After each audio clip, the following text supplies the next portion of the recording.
Perfect. Okay. Hello, everyone. I hope everyone's doing well today. Thank you all for joining us. I'm Becca Olinger. I'm a Vista at Utah State University. I'm the food program coordinator. So I want to welcome everyone to the SNAP and WIC Outreach 101. Alex Cragun will be our presenter today. So I wanted to thank you, Alex, for being here and enlightening us on this topic.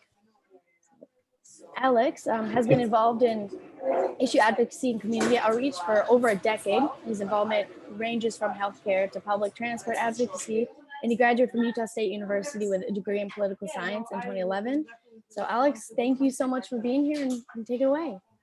Awesome, Becca, thank you so much. And so today I'll be going over some very, very high level stuff with regards to eligibility for SNAP and WIC, how people can apply, any sort of recent policy changes for those programs. And then the majority of the presentation is going to be talking about outreach strategy, in particular, like on-campus outreach strategy. I did a lot of research in advance to this presentation. There was a number of great best practices guides that are available out there.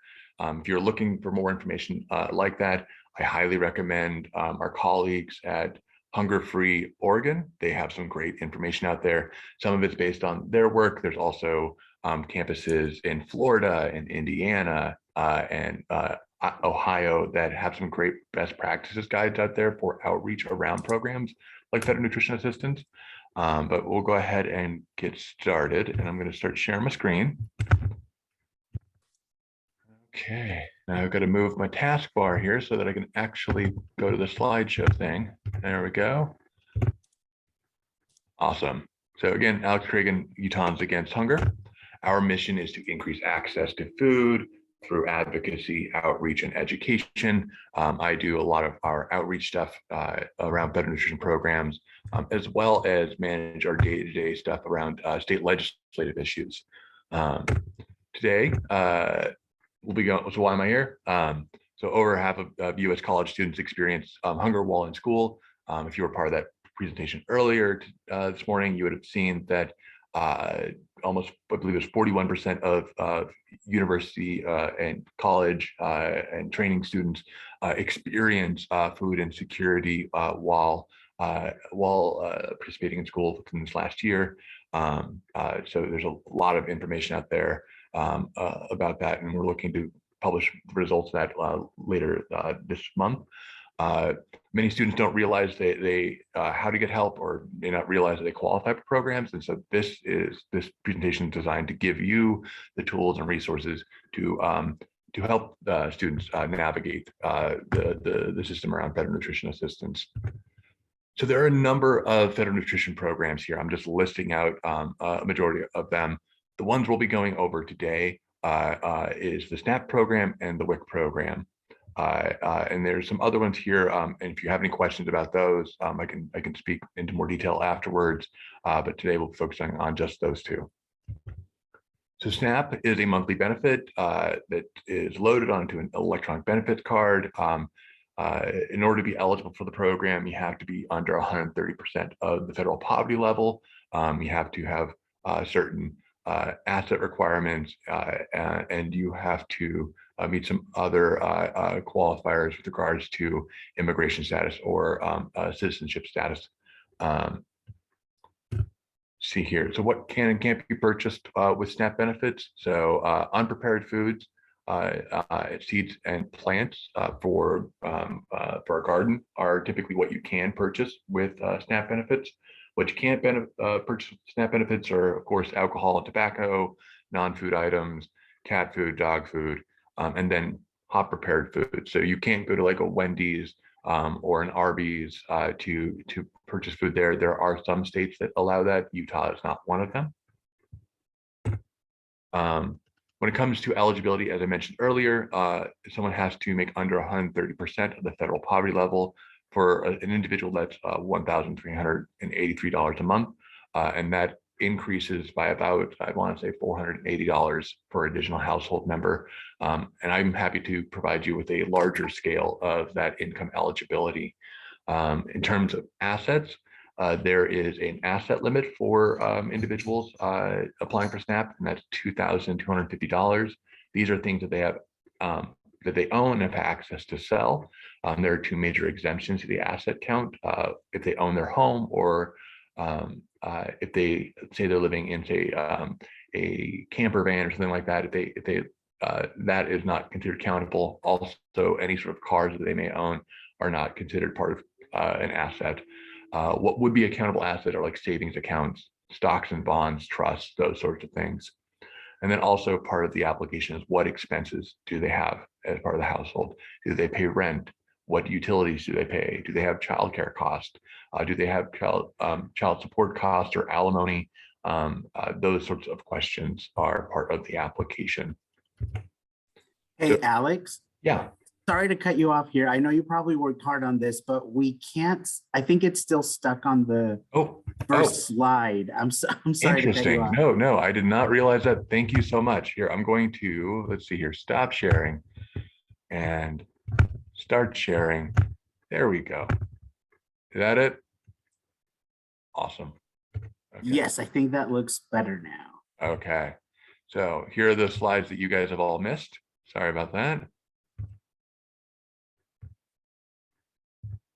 Okay. So how can people apply? There are two ways that people can apply for SNAP benefits.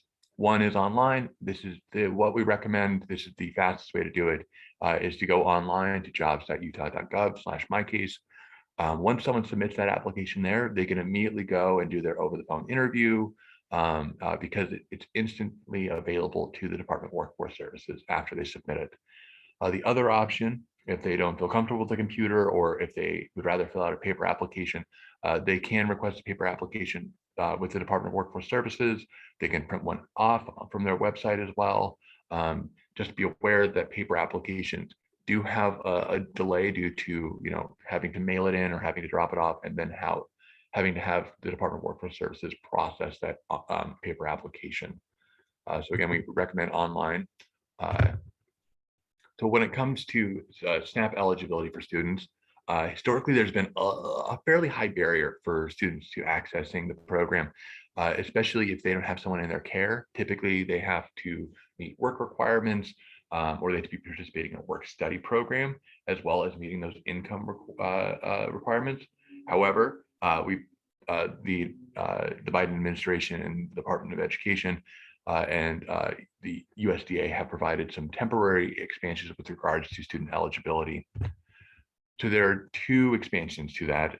The first one is instead of participating in a state or federal work study program like AmeriCorps or VISTA positions, the key phrase there is they are eligible for it, meaning they, as part of their FAFSA application, they said they're interested in state or federal work study programs, and they're deemed eligible for the program, and they meet income requirements. That is an eligibility criteria there. And the second one, and this is the largest population, is if as part of their FAFSA application, when they receive their financial aid award letter, there is a number on there called expected family contribution, or EFC.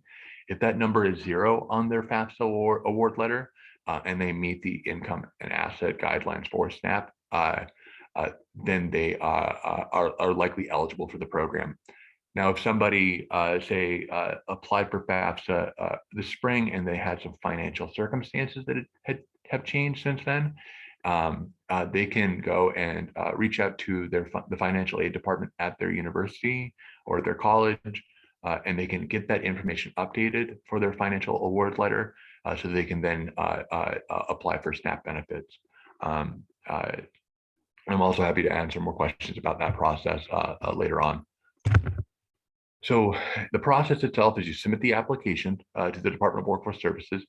They then have to contact the Department of Workforce Services to do an over-the-phone interview. They don't do appointments for over-the-phone interviews. It's a Monday through Friday from 8 a.m. to 5 p.m., sort of this open window for people to contact DWS. They can also request an in-person appointment if they would like with the Department of Workforce Services. And from my understanding, they are still conducting those and have been for the last year and some change. Once someone does the over-the-phone interview, They will need to provide verification documentation that DWS requests from them, and they'll receive a notice letter or email outlining that information. Most of the information that is part of the verification process are available online to DWS, but if they have particular expenses in there, they may have to provide some verification information for that. And then from there, DWS will determine someone's eligibility. If they're approved, they'll be enrolled in the program. They'll have to do a 6-month review of their application and then a 12-month recertification, basically reapplying at the 12-month mark. If someone's denied SNAP benefits and they feel like they were wrongfully denied, they can appeal that,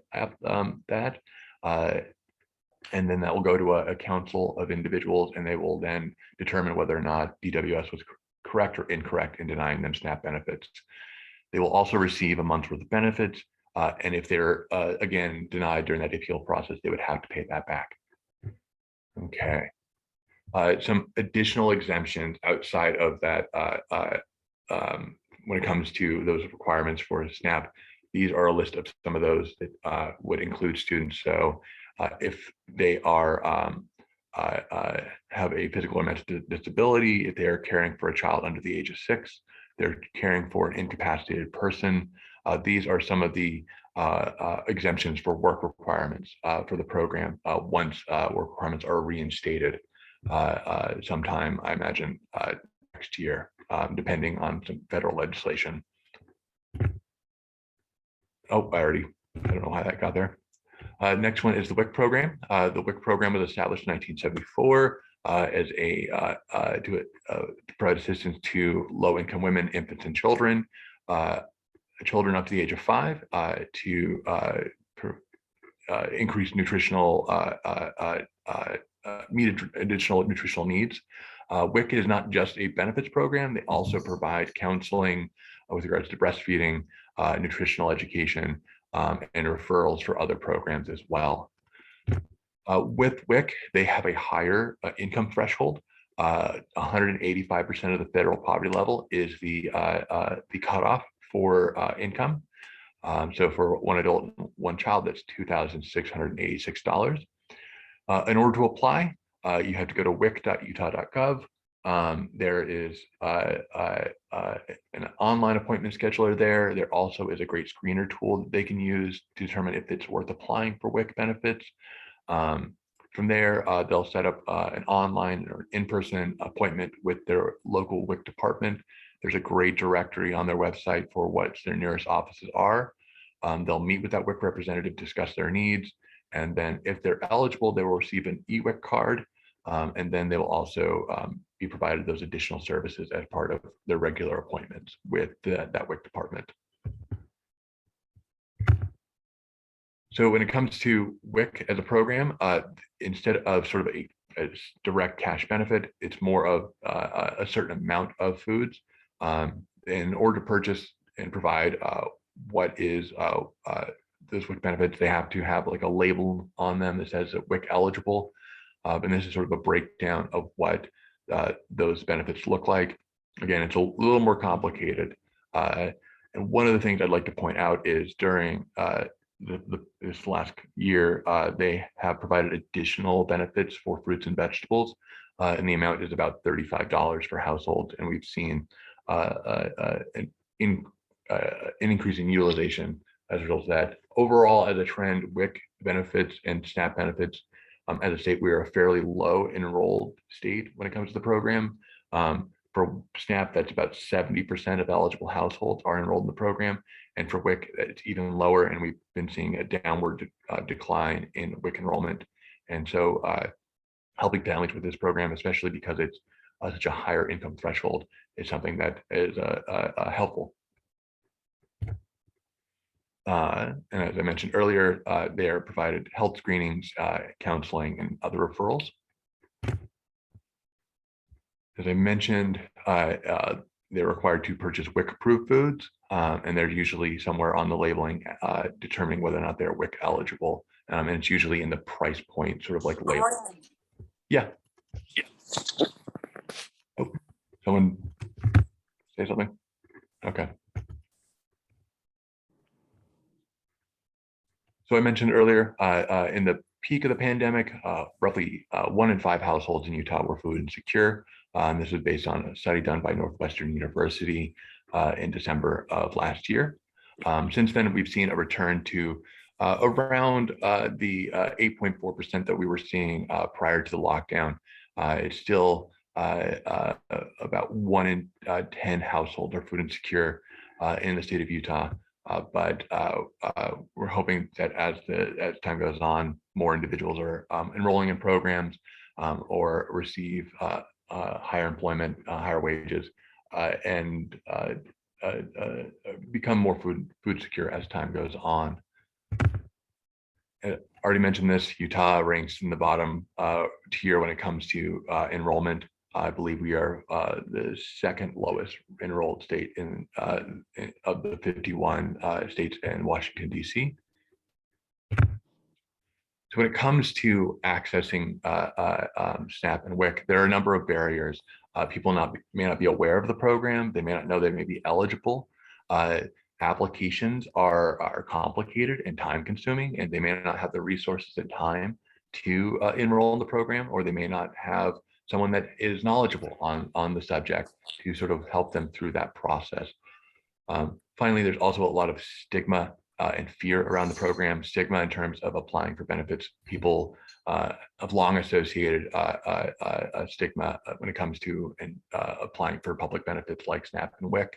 And there's also within the last 6 years, a lot of misinformation and fear with regards to eligibility for immigrants, particularly those that are mixed status households, and the subject of public charge.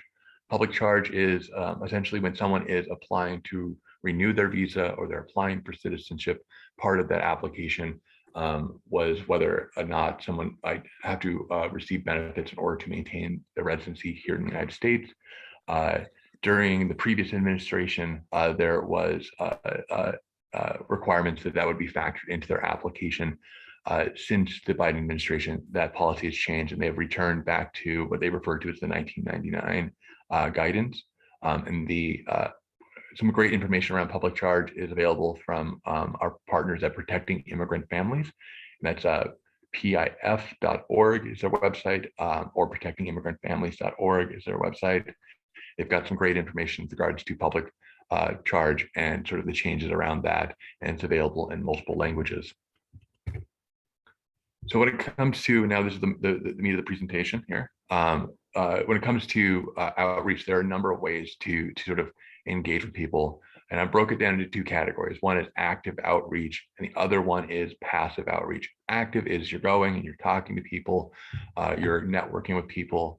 Passive is sort of people come across it, whether that's in your lobby or on social media or through a newsletter. It's sort of just, they run into it rather than you actively engaging with them. And when it comes to like the first thing, when it comes to how you're deciding how you're going to do outreach, and you probably all are very aware of this, is you have to make a plan. You got to establish what your goals are, who your target audiences are, how are you going to measure your success. There's some great examples out there around planning outreach activities as an organization out there, and I'm happy to provide some of those resources. But before you go and decide you're going to do some outreach, take some time and plan it out for the year. Now, when it comes to, I'm going to break this down from the active and passive outreach. So when it comes to in-person, festivals, farmers markets, those sorts of events are a really great way to engage with students. Back to like those first, there's usually like evening programming for students that are living on campus. I believe the University of Utah has like an event at the Student Union for students. Also, they have the Commons area that the events are at. Those are great opportunities to engage with people. Others are if you're operating your food pantry, you're either if you're staff or you have volunteers doing that intake, having them screen them for eligibility for those programs is a great way also. We have on our website a SNAP eligibility calculator, and then WIC, Utah's WIC department has an eligibility calculator on their website as well.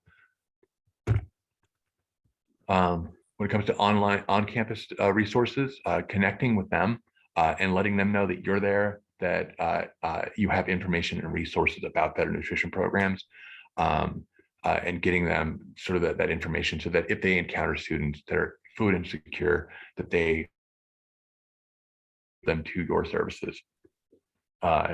So one example is with student leadership. I did a presentation earlier this year with the Association of Student Presidents. So they're aware of these programs. I gave them great information there. So if you are in contact with your student president for your university, reach out to them, let them know that they had a presentation and that you'd love to connect with them to they'd be more interested in being sort of an ambassador for your program. When it comes to off-campus services, connecting with other direct service providers, your staff at your city or your county, other elected officials, local utility departments. Last year, I did a lot of outreach to city utility departments to put a piece in their upcoming newsletter about better nutrition programs and how to learn more about them. I also have reached out to community faith leaders, letting them know about our outreach services at Utahns Against Hunger, and have gotten a lot of referrals as a result of that. And then, yeah. Also, if you have any questions, feel free to chime in. I'm more of a conversational person when it comes to these things. So now, when it comes to passive outreach, there's a lot of talk around digital outreach, and digital outreach is important. And also, there's only so much you can do when it comes to digital outreach, depending on where your students are sort of collecting and connecting together. So if you have like a campus app or sort of a student-centered like discussion app, having information there and submitting that. For example, Salt Lake Community College has a sort of network app that they use where we have our information available on that app as well.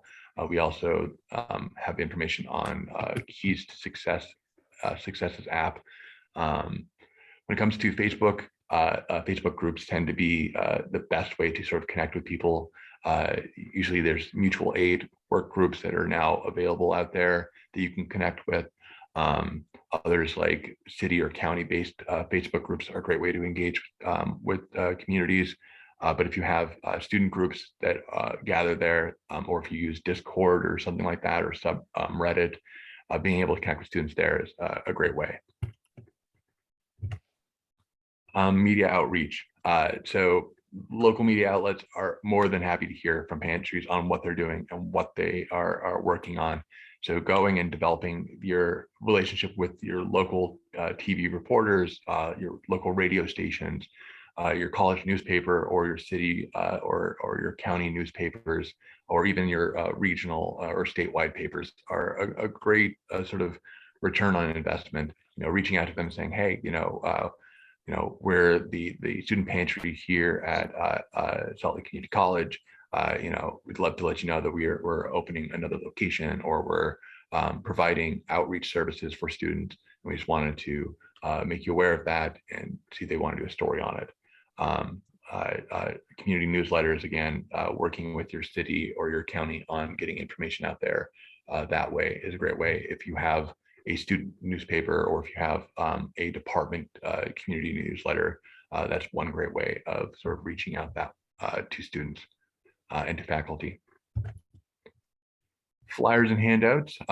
Utahns Against Hunger has outreach materials that are available. We have them available for the SNAP program. WIC, the WIC program also has outreach materials on their website as well. Our information is available in English, Spanish, Navajo, Chinese, Arabic, Marshallese, Samoan, Somali, and Vietnamese.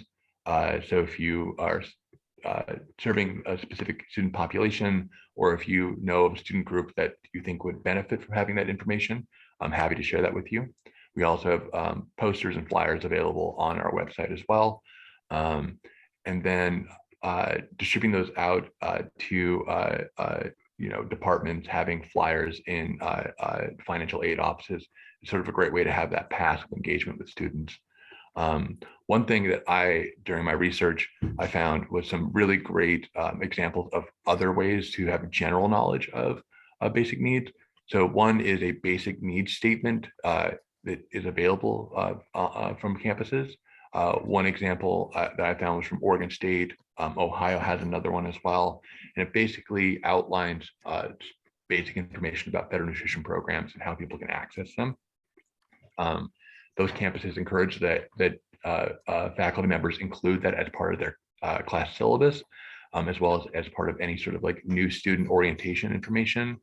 They also include it in sort of digital portals for students as well. So that's one great way to engage with students. Another one, and this one may require some additional capacity on your pantry's end, going and doing in-class presentations and spending 10 or 15 minutes talking about better nutrition programs. So reaching out to professors and saying, hey, I'd love to take 15 minutes of your class's time to talk about these programs. There's been a lot of studies that is an effective way of really engaging with students on these issues. Another one is, reaching out to department heads, and if they have faculty meetings, going and giving a quick presentation on better nutrition programs to the faculty members is also an effective way to generate a larger public awareness of these programs and eligibility for these programs. And again, as I mentioned, we have our SNAP calculator on our website. Super easy to fill out, takes about 1 to 2 minutes. The same thing goes for the WIC calculator on the Department of Health's website. Here is a couple of links to their pre-screening tools, some informational videos they have, as well as their frequently asked questions and their office locations. And I'm happy to share the copy of this presentation with Nelda for your guys' reference. Utahns Against Hunger, as I said, again, we have a number of outreach materials available through our website and through working with me. We also provide training and technical assistance to organizations that are doing SNAP outreach. We also participate in a SNAP outreach reimbursement program. So if that's something you're interested in learning more about, it's basically we, as the state management for that program, we reimburse 50% of cost to do outreach services around SNAP, whether that's answering questions, helping people walk through the application itself, or screening people. There's some additional requirements there, but I won't go into detail there. But if that's something you're interested in learning more about, feel free to reach out to me. Other resources that are available, eligibility services at DWS are great at answering questions. You can call them with either these numbers here. They also have a chat function on their application website, My Case. It's on the top right-hand corner. Constituency services at DWS are also a great resource, especially if you're dealing with a very complex case where you're not sure if they may be eligible or not, or if they're in the process and they have questions through that process. Nikki at Constituency Services is wonderful to work with. And then when it comes to digital resources, we have some great stuff that's available from the Department of Health that's out there you can download on their website. We also have some image files that are shareable with regards to SNAP outreach on our website, as well as our SNAP outreach materials. They're available for sharing on Instagram, Facebook, and Twitter. Awesome. And that concludes my presentation. Is there any questions, thoughts, concerns, things that I might have missed or should have covered?